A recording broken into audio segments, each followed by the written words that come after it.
بسم اللہ۔ اور بعض لوگ ایسے ہیں جو کہتے ہیں کہ ہم اللہ پر اور روز آخر پر ایمان رکھتے ہیں، حالانکہ وہ ایمان نہیں رکھتے۔ یہ اپنے خیال میں اللہ کو اور مومنوں کو دھوکہ دیتے ہیں، مگر حقیقت میں اپنے سوا کسی کو دھوکہ نہیں دیتے اور اس سے بے خبر ہیں۔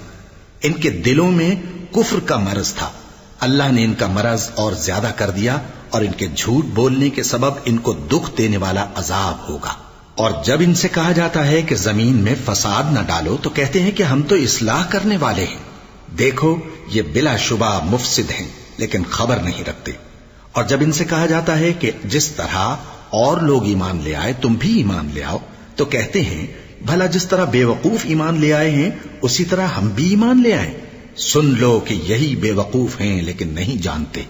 اور یہ لوگ جب مومنوں سے ملتے ہیں تو کہتے ہیں کہ ہم ایمان لے آئے ہیں، اور جب اپنے شیطانوں میں جاتے ہیں تو ان سے کہتے ہیں کہ ہم تمہارے ساتھ ہیں، اور مسلمانوں سے تو ہم ہنسی کیا کرتے ہیں۔ ان منافقوں سے اللہ ہنسی کرتا ہے اور انہیں مہلت دیا جاتا ہے کہ شرارت و سرکشی میں پڑے بہک رہے ہیں۔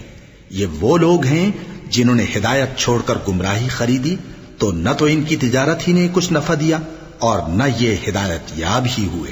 ان کی مثال اس شخص کی سی ہے جس نے شب تاریک میں آگ جلائی، جب آگ نے اس کے ارد گرد کی چیزیں روشن کی تو اللہ نے ان لوگوں کی روشنی زائل کر دی اور ان کو اندھیروں میں چھوڑ دیا کہ کچھ نہیں دیکھتے۔ یہ بہرے ہیں، گونگے ہیں، اندھے ہیں کہ کسی طرح سیدھے رستے کی طرف لوٹ ہی نہیں سکتے۔ یا ان کی مثال میں کسی ہے کہ آسمان سے برس رہا ہو اور اس میں اندھیرے پر اندھیرا چھا رہا ہو اور بادل گرج رہا ہو اور بجلی کوند رہی ہو، تو یہ کڑک سے ڈر کر موت کے خوف سے کانوں میں انگلیاں دے لے۔ اور اللہ کافروں کو ہر طرف سے گھیرے ہوئے ہے، قریب ہے کہ بجلی کی چمک ان کی آنکھوں کی بصارت کو اچک لے جائے۔ جب بجلی چمکتی اور ان پر روشنی ڈالتی ہے تو اس میں چل پڑتے ہیں، اور جب اندھیرا ہو جاتا ہے تو کھڑے کے کھڑے رہ جاتی ہیں۔